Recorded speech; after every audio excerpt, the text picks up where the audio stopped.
Diba? Lalo na kung milyon-milyon ang pasahan ng pera. So, again, wala akong resibo yan. So, ang hindi ko lamang po sabihin, talagang walang patunayan. Okay? Pero kung yan ay kayang really political lang, mabilis yan, magdidesisyon at sasabihin, wala yan, kalokohan yan. So, ibig sabihin, bakit ganito tumagal itong issue na ito? Humingi mo na ng opinion mula sa, o kaya desisyon.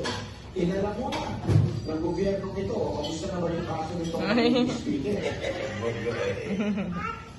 Hat, kuno, hat. Ihatag dyan. Kabaw mo na dyan. Hat. Daw, di ka hat, anak. Bali mo na, ara. Hat. Sinusolusyonan yung korupsyon, di ba? Isa man natin.